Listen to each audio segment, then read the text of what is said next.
I think we'll open the floor up for questions now.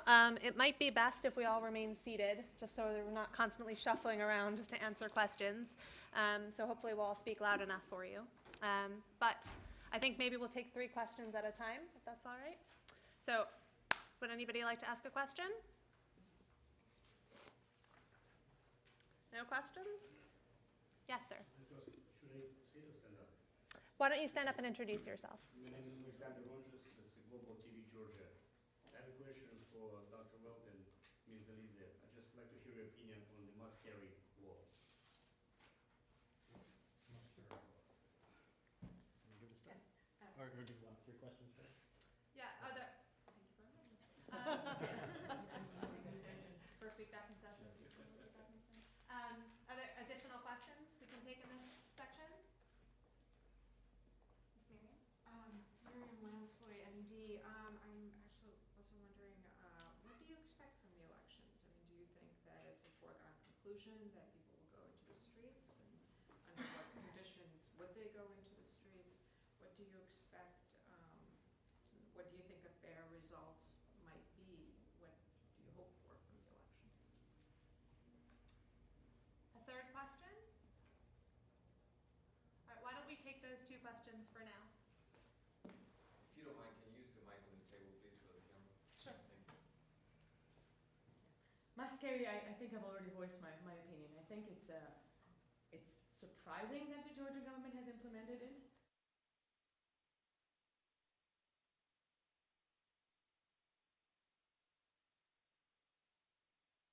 Unfortunately, as far as I'm informed, there is a timeline to the must-carry that leading up to the elections, and to me, it's a must that must-carry should continue. Because October 2nd and 3rd are going to be the days where Georgia is going to be a place for heated political discussion about the future of Georgia. If the Georgian regions cannot access information, well, I think we are going to go back to the situation where we were already. Yeah. Oh, elections, yeah. I would let the political scientists respond to that question. If you pass the mic, please. Sure. Yeah. Thank you. And I agree that must-carry is a must. The problem with must-carry is similar to the problem of the legislation that's allowed Ivanishvili to campaign and to run for political office, which is that you have a trend of the government fixing problems by legislative fiat that they have created for themselves, whether by other formal decisions or through informal mechanisms, such as the effectively state control of the other television channels. So it would be better if these acts didn't have to exist. It's good that through both domestic pressure and international pressure they do, but certainly there's no logical reason why, once must-carry has been instituted, that it should terminate on election day, and clearly the government ought to extend it, not just encourage others, but to extend it through the post-electoral period, which I think leads me to the next question. Which, I mean, first is, I mean, there has clearly been some supposition that there may be protests. One of the things that I've been surprised about in this election campaign period is the extent to which people outside of the opposition seem to be afraid of protests, as if this is an unusual thing for Georgian politics or something that's going to be highly damaging.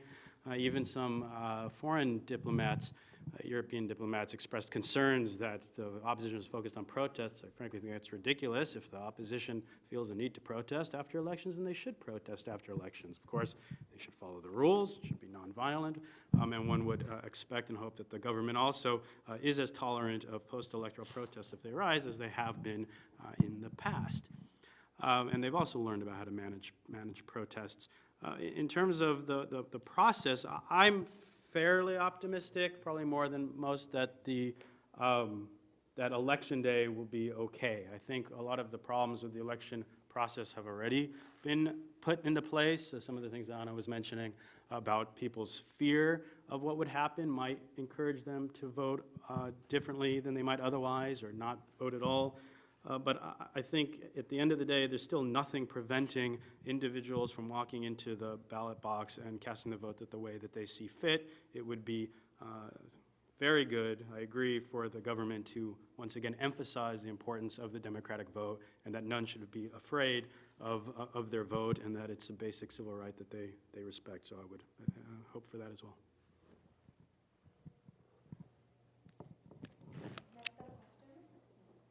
Hello, my name is Maya Kay. I'm from Voice of America Georgian Service, and I actually asked our readers and listeners what would they ask American experts, and I'm interested in one of those questions which they ask.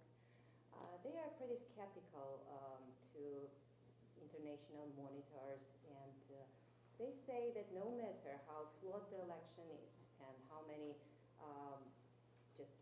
discrepancies there are, they still say that it was legal, mostly it was done right. So what is the level of fraud during the elections when the results just become illegitimate? Is there... I think maybe we'll take a couple more questions. Any additional questions? Okay, well, I may abuse my position as moderator then to ask a question of my own. Predominantly, if we could engage in a kind of thought process, you've all outlined a pattern of trends. You've all focused on sort of different trends, but depending on what happens after October and then again next year after the presidential elections, what are some different responses to contingencies? So Emma, you were talking about a possible paradigm shift, but that could go different ways, obviously, depending on who comes out on top of the elections. We could say, what are the potential effects of the elections, depending on whichever result may happen on labor rights, for instance. So if we could just engage in sort of thought processes about what potential outcomes are for the various human rights situations you've outlined, that might be really helpful. Is there a third question at the moment? Yes, sir. It's for any of the panelists, really.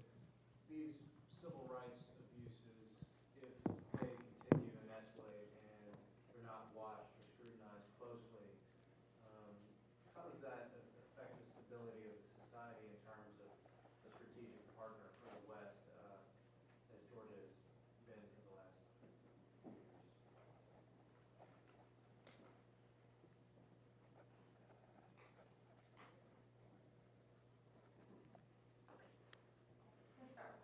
Yes, I can start with the question about elections and your question, elections and the future that ensues. I am of the school of thought that when we are only paying attention to elections, or when elections are used as this moments of change, right? I think we are committing the fallacy of electoralism. Right? In political science, where we are really forgetting that the life has been going on before and it will go on after, and there are many things that have to be done, for example, labor rights, freedom of expression, freedom of the media, and other questions beyond and outside elections. So I think that we should continue talking about many problems that will be there even if the government will change.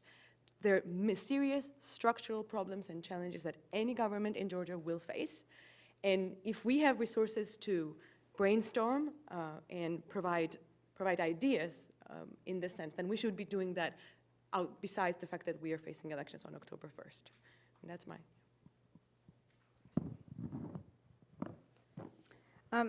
As to the first question,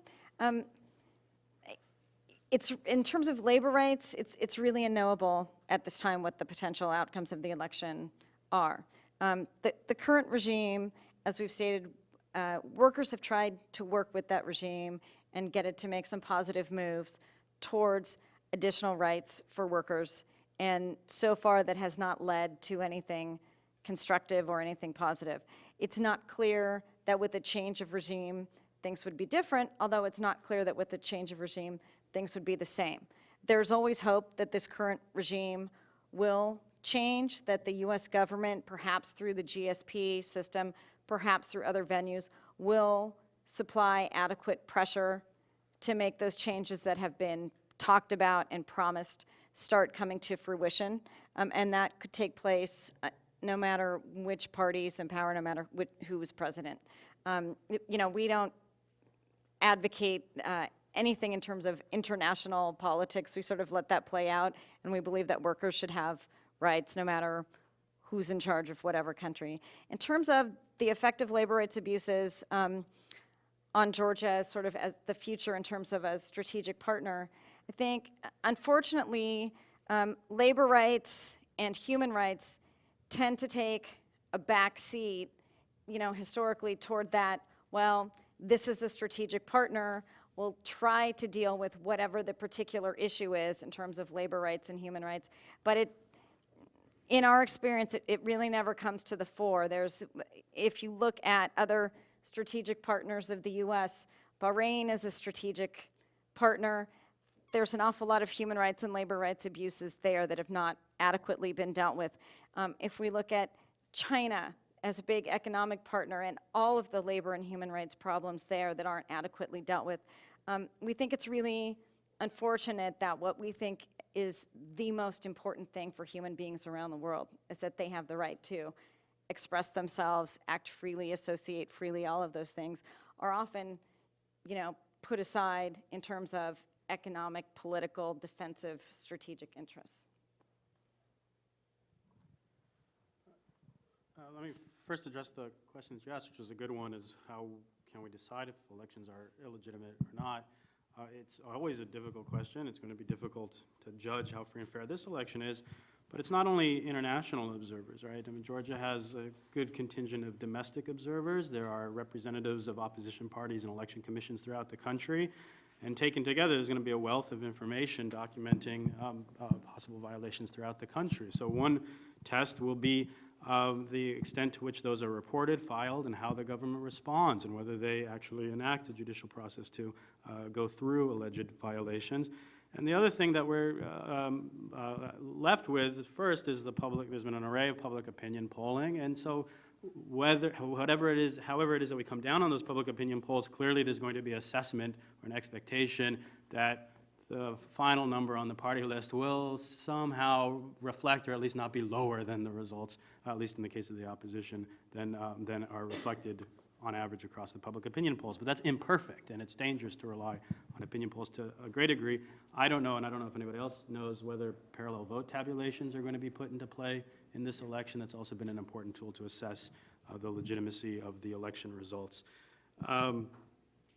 In terms of what happens after the election, the impact of the election, hopefully after this electoral period, a lot of what we've seen over the last year has been associated directly with the election period, and so one would think that there might be an ebb and flow after the election period. But one of the most important things, I think, is regardless of whether or not the national movement stays in power, whether or not Georgian Dream or others come to power, that you have a balance of the executive power, that you have a balance within Parliament. A greater representation of genuine opposition parties in Parliament would also be helpful in terms of helping to address violations that have existed in the past. And as I said before, and which Anna also referenced, and Celeste has also made reference to, is the continued development of the judiciary, regardless of who's in power, just has to continue.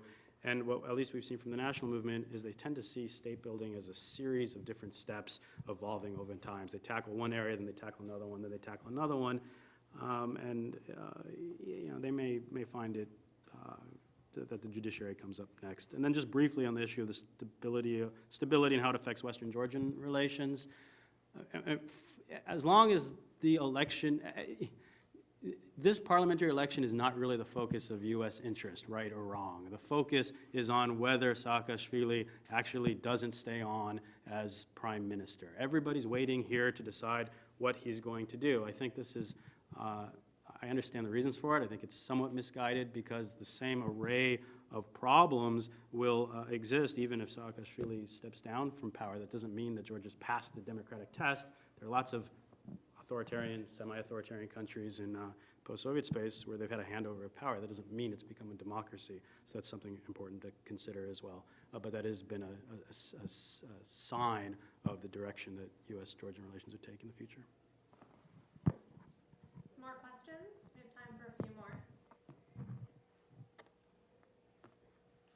Okay, well, I'll ask another one then as well. Georgia is definitely an interesting case study because I think it has made a lot of progress relative to some other countries in the post-Soviet space. And there are some notable elections coming up. I may be committing the fallacy of electoralism here by focusing again, but it would be helpful if we could assess some of the issues you've outlined kind of in the context of some of the states that are also up for elections, most notably Ukraine. There's a lot of focus on Ukraine at the moment as well. Obviously, they have different historical legacies that are impacting kind of the state of their politics today, but if you could say a few words about kind of how Georgia's human rights situation compares, relatively speaking, to other countries in the post-Soviet space.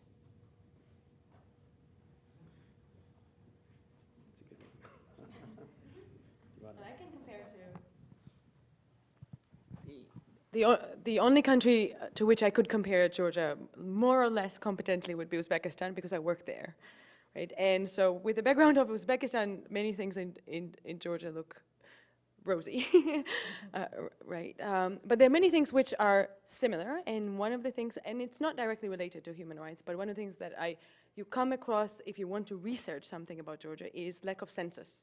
That and Uzbek government, as far as I remember, they have not conducted a census recently, and Georgian government has not conducted a public census since 2002, although by law they were supposed to conduct it in 2006. Lack of census data really, as you are aware, does not let us make many conclusions competently on migration, on the state of demographics, on the quality of life and other things. And also, it would be a very interesting instrument to measure the performance of the government, because they have been in power since 2004. Right? So that's one thing that I could superficially compare across the two countries. But of course, in the region, many things, if compared within the region, many things in Georgia look very optimistic. That's for sure, yeah.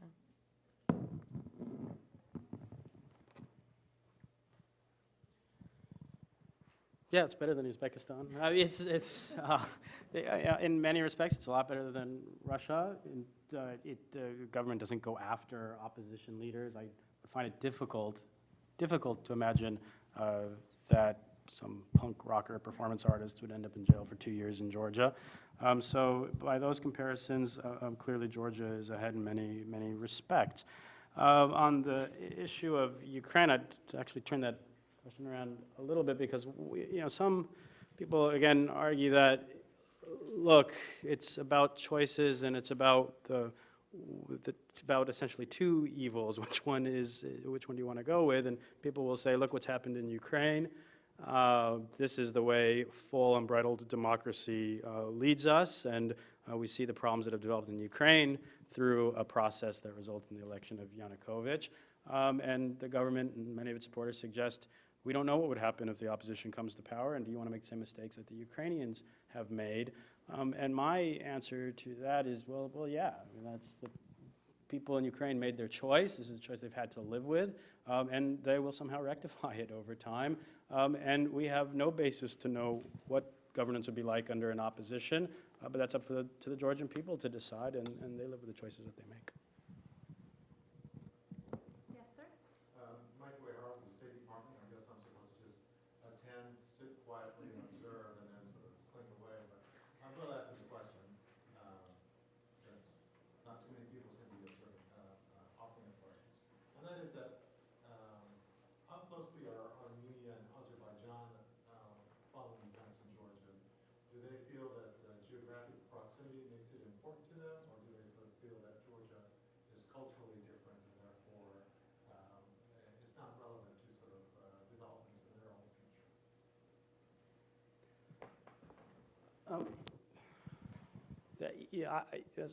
The Armenians, I think, have and continue to follow very closely developments in Georgia, and in some ways are very impressed at the ways in which the government manages to hover on the border, getting still Western support and respect without falling too far over into the authoritarian pool.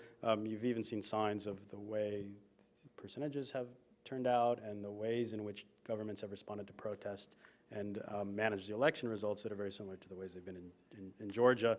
Azerbaijan, I think the Azeri leadership has more or less accepted Russian characterizations of the Georgian leadership and are quite relieved that they're no longer the only ones in the pool, that everybody's more or less the same. But I don't think they're particularly worried about what happens one way or the other, and I don't think that either one is that worried that if the opposition were to come to power, that would have some kind of adverse demonstration effect on their own regimes, but you never want to underestimate the level of possible paranoia.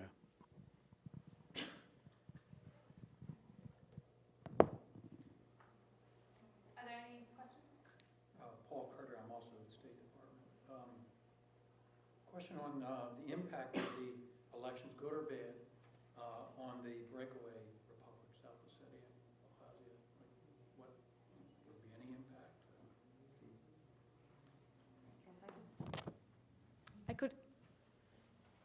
I could see the possibility for positive developments if the opposition party, the main opposition party, the Georgian Dream, gains more control or more power, just because the current government has such a bad record of relations with the governments in the in Abkhazia and South Ossetia first, and second because some people in the leadership of Georgian Dream, for example, Irakli Alasania, has personal strong ties going back to his family with Abkhazians, and he has been vocal in relation to his peace agenda of peaceful relations, peaceful cooperation, or I don't know if he calls it reintegrations per se, but of peaceful agenda of peaceful relations.